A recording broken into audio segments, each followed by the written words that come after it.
क्या आपने कभी ऐसा महसूस किया है कि जब आप पूरे मन से भगवान को पुकारते हैं तब भी कोई उत्तर नहीं मिलता?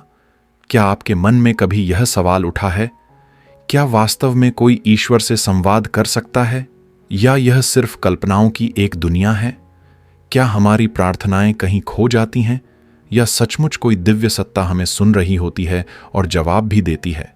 अगर आपके भीतर भी कभी ऐसे प्रश्न उठे हैं तो यह वीडियो आपके जीवन को एक नई दिशा दे सकता है। आज हम जानेंगे परमहंस योगानंद द्वारा रचित एक रहस्यमयी और शक्तिशाली पुस्तक टॉकिंग विद गॉड के गहरे संदेशों को। यह वही योगानंद हैं जिनकी कालजयी पुस्तक ऑटोबायोग्राफी ऑफ अ योगी ने दुनिया भर में करोड़ों लोगों को आध्यात्मिक राह पर प्रेरित किया। इस पुस्तक में योगानंद जी ने बताया है कि ईश्वर से वार्तालाप केवल प्रार्थनाओं तक सीमित नहीं है।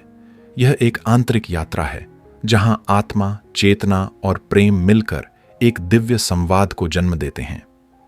टॉकिंग विद गॉड कोई साधारण ग्रंथ नहीं, बल्कि एक जीवंत अनुभव है जो हमें यह सिखाता है कि मंदिरों, मंत्रों और नियमों से आगे बढ़कर हम कैसे अपने भीतर उस चेतना को जागृत करें जो सीधे ईश्वर से जुड़ सकती है। लेकिन ध्यान रखें, इन गूढ़ शिक्षाओं को समझना, आत्मसात करना और उन्हें जीवन में उतारना हर किसी के लिए आसान नहीं। इस वीडियो में हम आपको लेकर चलेंगे इस पुस्तक के 10 सबसे महत्वपूर्ण आध्यात्मिक रहस्यों की ओर, जो न केवल आपकी सोच को बदल देंगे बल्कि आपके जीवन में एक नई दिव्यता और गहराई लेकर आएंगे। और सबसे अहम बात, अंतिम रहस्य सबसे शक्तिशाली है। यदि आपने उसे समझ लिया तो संभव है कि आपका जीवन हमेशा के लिए रूपांतरित हो जाए। तो आइए इस आध्यात्मिक यात्रा की शुरुआत करें। पहला रहस्य, क्यों नहीं सुनते भगवान हमारी बात?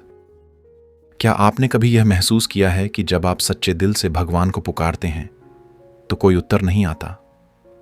जीवन के कठिन समय में जब हम दुखी या परेशान होते हैं तब हम ईश्वर की ओर मुड़ते हैं।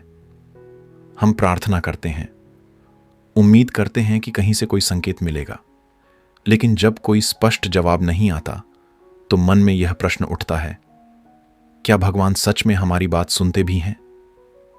परमहंस योगानंद अपनी पुस्तक टॉकिंग विद गॉड में इस रहस्य से पर्दा हटाते हैं। वे कहते हैं, ईश्वर हमेशा हमारी प्रार्थनाओं को सुनते हैं। वे कभी चूकते नहीं। परंतु समस्या यह है कि हम स्वयं उनकी आवाज को पहचान नहीं पाते।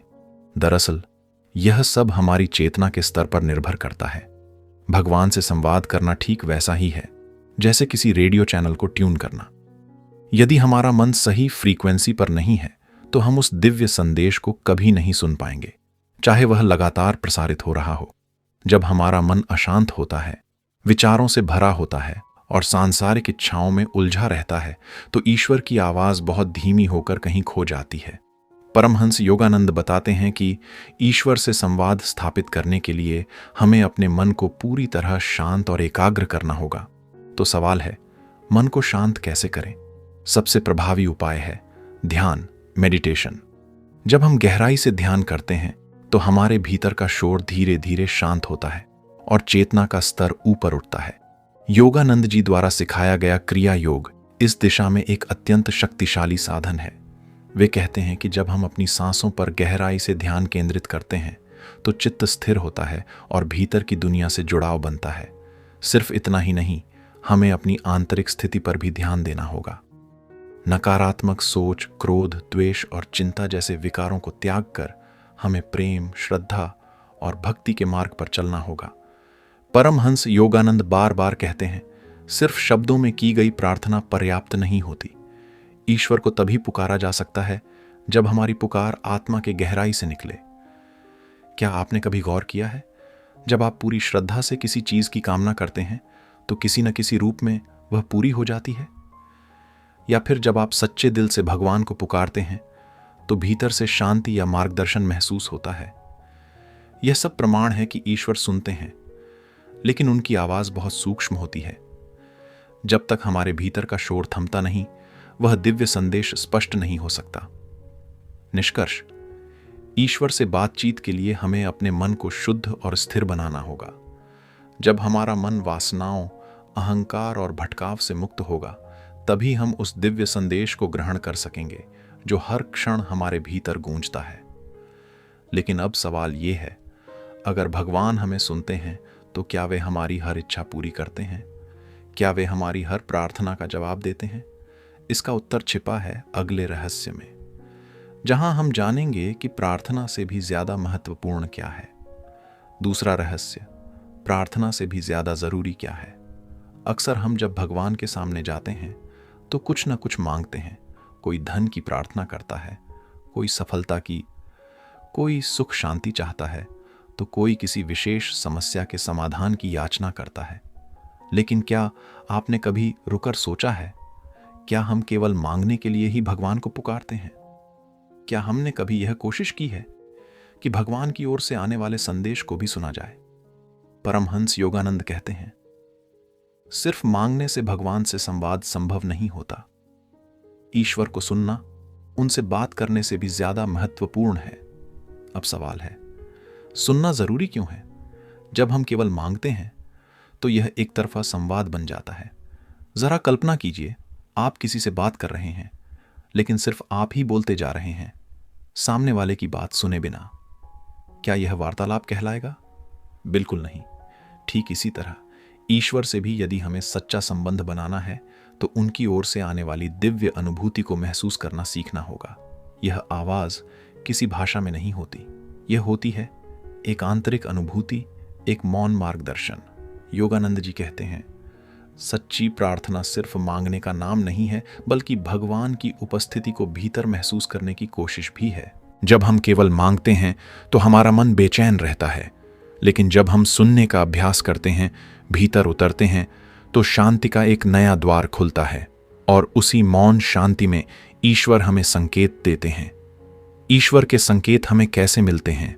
जब ध्यान गहराता है, जब मन विचारों के कोलाहल से मुक्त होता है, तब हमारे भीतर एक जागरूक शक्ति प्रकट होती है।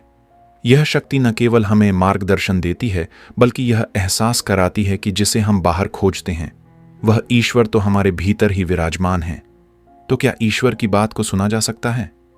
हां, और इसके लिए सबसे प्रभावशाली साधन है ध्यान।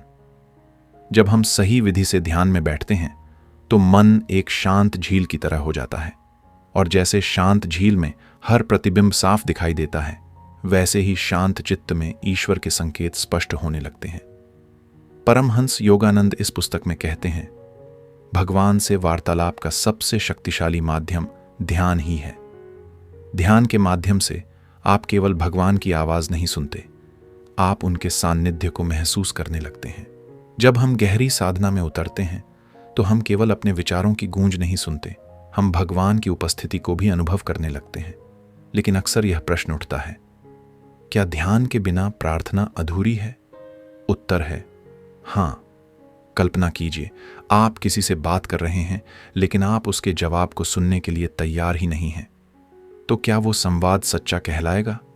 ठीक उसी प्रकार यदि आप भगवान से बात करना चाहते हैं तो केवल बोलना पर्याप्त नहीं, आपको उनकी उपस्थिति को महसूस करना भी आना चाहिए। परमहंस योगानंद कहते हैं, केवल शब्दों में की गई प्रार्थना तब तक अधूरी है जब तक उसमें ईश्वर की अनुभूति न हो। लेकिन सबसे बड़ा सवाल यही है, ध्यान की सही विधि क्या है? कैसे ध्यान करें ताकि सचमुच भगवान की ऊर्जा का अनुभव हो?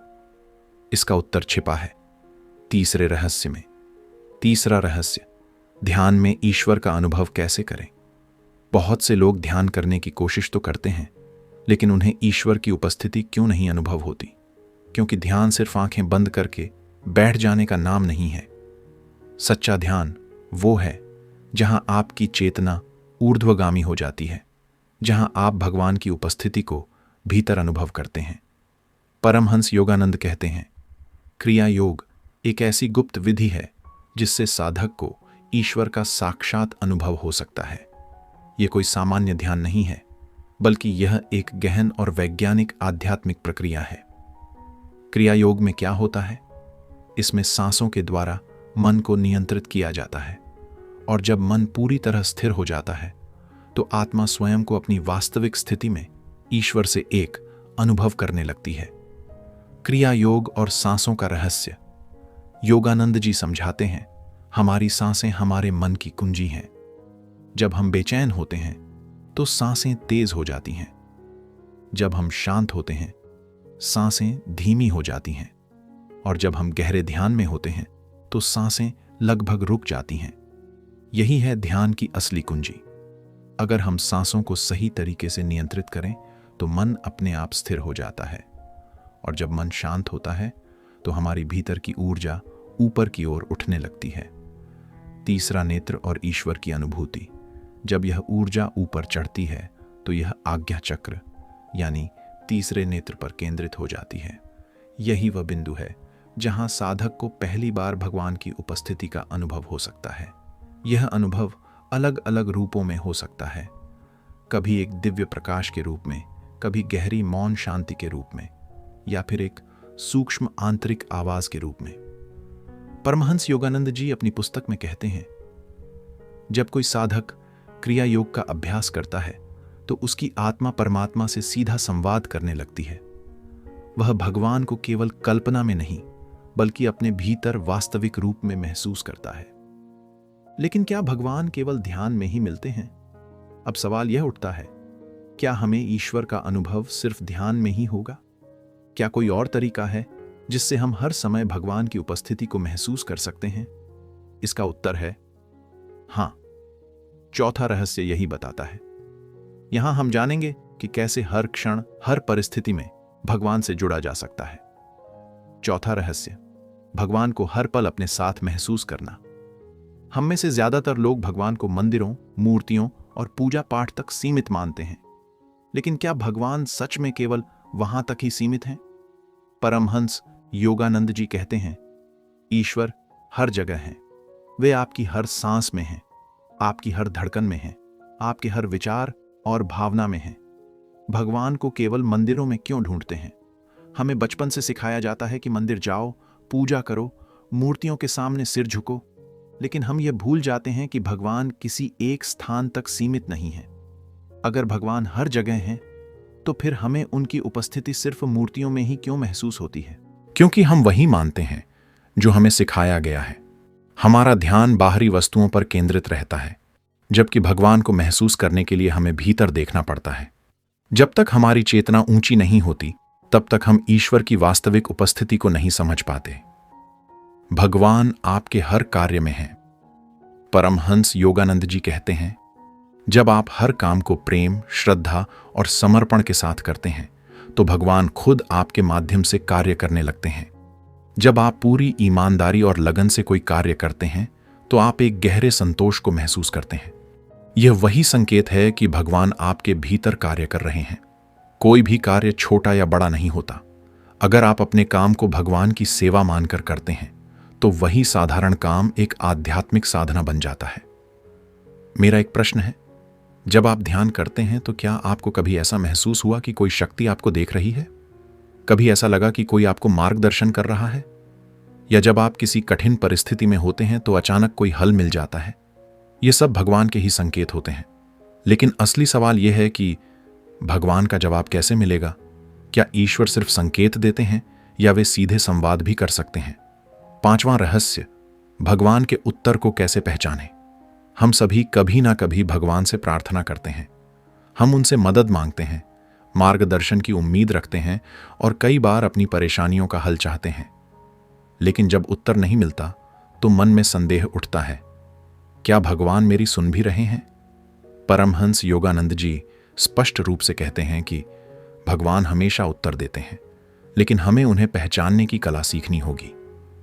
भगवान 3 तरीकों से उत्तर देते हैं। एक, अंतर्ज्ञान, जब उत्तर आपके भीतर से आता है। कभी कभी जब आप किसी समस्या से जूझ रहे होते हैं तो अचानक कोई स्पष्ट विचार या एहसास आता है। यह एहसास इतना सटीक होता है कि आपके दिल को छू जाता है। यह कोई सामान्य विचार नहीं बल्कि आपकी आत्मा की आवाज होती है। परमहंस योगानंद जी कहते हैं कि जब मन शांत होता है तब आत्मा ईश्वर के संदेशों को सुन सकती है। इसलिए जब भी कोई अचानक आया हुआ विचार आपको भीतर से गहराई तक छू जाए तो समझ लें कि यह भगवान का उत्तर हो सकता है। 2, सपने, दिव्य संदेशों का माध्यम। कई बार भगवान हमें सीधे शब्दों में उत्तर नहीं देते बल्कि सपनों के माध्यम से संकेत देते हैं। सपनों में दिखने वाले प्रतीक और घटनाएं हमें उस प्रश्न का उत्तर दे सकती हैं जो हमारे मन में चल रहा था। कई संतों और योगियों ने अपने जीवन में ऐसे दिव्य स्वप्नों का अनुभव किया है जिनमें भगवान ने उन्हें मार्गदर्शन दिया। इसलिए अगर कोई सपना असाधारण रूप से स्पष्ट और शक्तिशाली लगे तो उसे हल्के में ना लें। यह भगवान का संकेत हो सकता है। 3. संकेत किताबों, लोगों और घटनाओं के माध्यम से। कभी कभी हम किसी उलझन में होते हैं और अचानक कोई व्यक्ति ऐसा कुछ कह देता है जो हमारी समस्या का हल बन जाता है, या हम कोई किताब पढ़ रहे होते हैं और उसमें लिखी एक पंक्ति हमें गहरा उत्तर दे देती है, या फिर कोई घटना अचानक हमारे सामने आ जाती है जो हमें सही दिशा दिखाती है। क्या आपके साथ कभी ऐसा हुआ है? आप किसी समस्या के बारे में सोच रहे थे और अचानक सोशल मीडिया पर कोई पोस्ट दिख गई जो आपके सवाल का सीधा जवाब थी, या किसी दोस्त ने अनजाने में ऐसी बात कह दी जिससे आपकी उलझन सुलझ गई। ये कोई संयोग नहीं, भगवान संकेतों के माध्यम से भी हमसे संवाद करते हैं। भगवान के उत्तरों को पहचानने के लिए क्या करें? 1. मन को शांत करें। जब मन शांत होगा तभी हम इन संकेतों को समझ पाएंगे। 2. हर अनुभव को ध्यान से देखें। कोई भी घटना या शब्द भगवान का संदेश हो सकता है। 3. दिल की सुने। अगर कोई उत्तर अंदर से आता है और आपको शांति देता है तो समझ लें कि वह भगवान की ओर से है। लेकिन एक बार जब आपने भगवान से संवाद कर लिया तो असली सवाल यह उठता है, अब इस संबंध को कैसे बनाए रखें? कैसे यह सुनिश्चित करें कि भगवान से जुड़ाव कभी ना टूटे?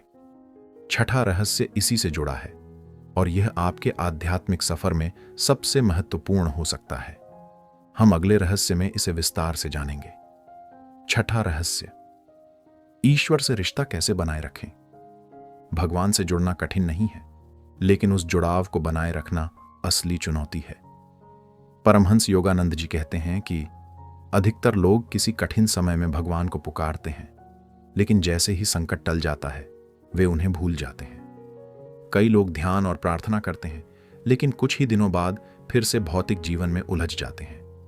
धीरे धीरे उनकी आध्यात्मिक प्रगति रुकने लगती है और वे फिर से वही प्रश्न पूछने लगते हैं, भगवान क्यों नहीं सुनते? भगवान से रिश्ता बनाए रखने के 3 नियम। 1. नियमित ध्यान करें और अपने मन को शुद्ध रखें। योगानंद जी बताते हैं कि नियमित ध्यान ही ईश्वर से जुड़े रहने का सबसे प्रभावी तरीका है। ध्यान केवल एक अभ्यास नहीं, बल्कि ईश्वर के साथ एक जीवंत रिश्ता है। जैसे किसी इंसान से रोज बात करने से रिश्ता गहरा होता है, वैसे ही नियमित ध्यान से ईश्वर से जुड़ाव मजबूत होता है। अगर आप बीच में ध्यान छोड़ देते हैं तो वह रिश्ता धीरे धीरे कमजोर होने लगता है। क्या आपने कभी महसूस किया है कि जब आप ध्यान करना बंद कर देते हैं तो मन फिर से अशांत होने लगता है? इसका कारण यही है कि ध्यान के बिना हमारा मन बाहरी दुनिया की ओर बहने लगता है और हम ईश्वर से दूर हो जाते हैं। 2. सत्संग करें, सही संगति में रहें। योगानंद जी कहते हैं कि जिस माहौल में आप रहते हैं वही आपकी चेतना का निर्माण करता है। अगर आप ऐसे लोगों के साथ रहते हैं जो नकारात्मकता और भौतिक सुखों में ही डूबे रहते हैं तो आपका मन भी उसी दिशा में जाने लगेगा। लेकिन अगर आप आध्यात्मिक लोगों की संगति में रहेंगे तो आपका मन भी ऊंची चेतना की ओर आकर्षित होगा।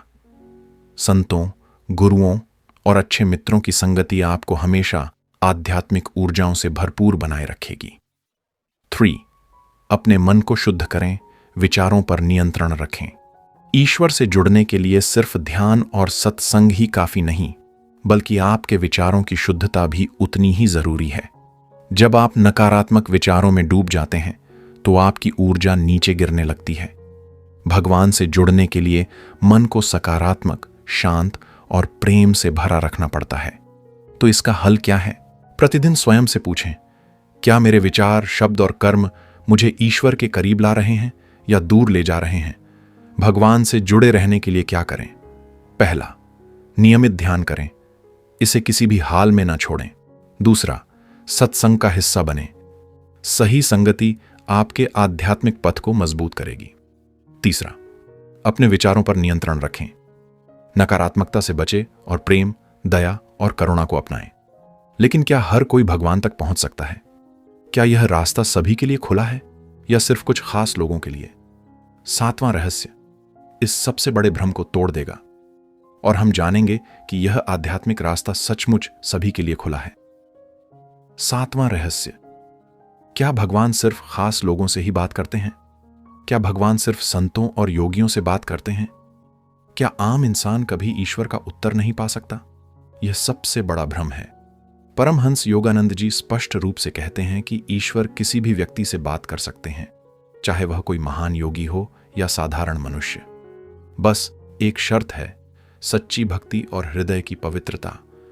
भगवान किसी खास वर्ग या विशेष लोगों तक सीमित नहीं है। वह हर आत्मा के भीतर रहते हैं और हर इंसान में उनके दर्शन किए जा सकते हैं। भगवान से जुड़ने के लिए जरूरी 2 बातें। 8 हृदय की सच्चाई। 2 भक्ति भगवान तक पहुंचने के लिए कोई जटिल प्रक्रिया नहीं है। किसी भी व्यक्ति को सिर्फ अपने हृदय की गहराइयों से पुकारना होता है। भक्ति में गहराई और सच्चाई होनी चाहिए, फिर चाहे वह प्रार्थना किसी भी भाषा में हो। कभी कभी हम सोचते हैं कि हमारी प्रार्थना भगवान तक नहीं पहुंची, लेकिन सच्चाई यह है कि भगवान हर पुकार सुनते हैं, लेकिन हमें उनके उत्तर को पहचानना नहीं आता। जब मन अहंकार, भय और संदेह से मुक्त होता है, तब भगवान का उत्तर स्पष्ट रूप से सुनाई देता है। आत्मा के भीतर ईश्वर को जागृत करना। योगानंद जी कहते हैं कि भगवान बाहर नहीं, बल्कि हमारे भीतर ही रहते हैं। जब हम भीतर की यात्रा करते हैं तो हमें ईश्वर की मौजूदगी का एहसास होने लगता है। हर आत्मा में एक दिव्य चिंगारी होती है, लेकिन हमें इसे पहचानने और जगाने की जरूरत है। क्या सच में कोई भी भगवान से बात कर सकता है? हां, अगर आप सच्चे हृदय से पुकारें और उनके उत्तर को समझने की क्षमता विकसित करें। लेकिन सवाल उठता है, क्या भगवान का उत्तर तुरंत मिलता है? अगर हमें उत्तर नहीं मिले तो हमें क्या करना चाहिए? अब आखिरी रहस्य को जानकर आप चौंक जाएंगे, क्योंकि यह सब कुछ बदल सकता है। 8वां रहस्य, समर्पण। भगवान से संवाद का सबसे महत्वपूर्ण तरीका। हमने अब तक जाना कि भगवान से संवाद करने के लिए ध्यान, अंतर्ज्ञान, प्रेम और विश्वास की आवश्यकता होती है। लेकिन परमहंस योगानंद जी कहते हैं कि भगवान से बात करने के लिए सबसे जरूरी चीज सिर्फ एक है, समर्पण। समर्पण का वास्तविक अर्थ क्या है? जब आप अपने अहंकार को पूरी तरह से छोड़ देते हैं, जब आप अपनी इच्छाओं को भगवान की इच्छा के आगे समर्पित कर देते हैं, जब आप यह स्वीकार कर लेते हैं कि जो कुछ हो रहा है वही मेरे लिए सही है, तभी आप ईश्वर की वास्तविक उपस्थिति को अनुभव कर सकते हैं। समर्पण का सबसे बड़ा उदाहरण भगवान श्री कृष्ण ने अर्जुन से कहा, सभी कर्म मुझे समर्पित कर दो और निष्काम भाव से अपना कर्तव्य निभाओ। रामकृष्ण परमहंस कहते थे, जब एक बच्चा अपनी मां की गोद में होता है तो उसे किसी चीज की चिंता नहीं होती। वैसे ही जब मनुष्य ईश्वर की गोद में समर्पण कर देता है तो उसे किसी बात का भय नहीं रहता। समर्पण से ही ईश्वर से सीधा संवाद संभव है। जब आप ईश्वर के प्रति पूरी श्रद्धा और समर्पण से अपने जीवन को समर्पित कर देते हैं, तब आपको शब्दों की जरूरत नहीं पड़ती। भगवान बिना बोले भी आपका हर भाव समझ लेते हैं। अब सवाल सिर्फ एक है, क्या आप आज से भगवान के प्रति संपूर्ण समर्पण करने के लिए तैयार हैं? क्या आप अपनी इच्छाओं और अहंकार को त्याग कर खुद को ईश्वर की इच्छा के अनुसार प्रवाहित होने देंगे? क्या आप भगवान से सिर्फ मांगना बंद कर उन्हें अपने जीवन का मार्गदर्शक बनने देंगे? याद रखें, जो समर्पण कर देता है वही भगवान से सच्ची बात कर सकता है। अगर यह ज्ञान आपके लिए मूल्यवान रहा तो इसे दूसरों तक जरूर पहुंचाएं। 9वां रहस्य, क्या ईश्वर हमारी हर प्रार्थना को पूरा करते हैं? हम सभी कभी न कभी भगवान से कुछ न कुछ मांगते हैं, चाहे वह धन, सफलता, प्रेम या स्वास्थ्य हो, लेकिन अक्सर हमें वह नहीं मिलता जो हमने मांगा होता है। इसका क्या मतलब है? क्या इसका मतलब यह है कि भगवान हमारी प्रार्थना नहीं सुनते? परमहंस योगानंद जी कहते हैं कि ईश्वर हमारी आत्मा के विकास के लिए वही देते हैं जो हमारे लिए सही होता है, ना कि वह जो हम चाहते हैं। भगवान हमारी जरूरत और हमारी इच्छा में अंतर को समझते हैं और वही देते हैं जो हमारी आत्मिक प्रगति के लिए सही होता है, ना कि वह जो हमारे अहंकार या क्षणिक सुख के लिए होता है। जब कोई बच्चा जहर मांगता है तो क्या उसकी मां उसे दे देती है? बिल्कुल नहीं। ठीक वैसे ही अगर कोई चीज हमारे आध्यात्मिक विकास के लिए हानिकारक हो तो भगवान उसे देने से इनकार कर सकते हैं। कभी कभी भगवान हमें वह नहीं देते जो हमने मांगा था, क्योंकि वह हमें उससे भी बेहतर कुछ देने की तैयारी कर रहे होते हैं। सच्ची भक्ति का अर्थ है समर्पण। जब हम भगवान से चीजें मांगना बंद कर देते हैं और सिर्फ उनसे जुड़ने की प्रार्थना करते हैं, तब हम उनकी सच्ची उपस्थिति को महसूस करते हैं। हमें यह समझना होगा कि सच्ची भक्ति सौदा नहीं है, बल्कि एक गहरा संबंध है जिसमें हम बिना किसी अपेक्षा के भगवान के साथ जुड़े रहते हैं। 10वां रहस्य, भगवान से जुड़ने का सबसे सरल और शक्तिशाली तरीका। अब तक हमने जाना कि भगवान से संवाद करने के लिए ध्यान, प्रार्थना और अंतर्ज्ञान की आवश्यकता होती है। परमहंस योगानंद जी के अनुसार ईश्वर तक पहुंचने का सबसे सरल और शक्तिशाली तरीका है निस्वार्थ प्रेम। निस्वार्थ प्रेम क्या है?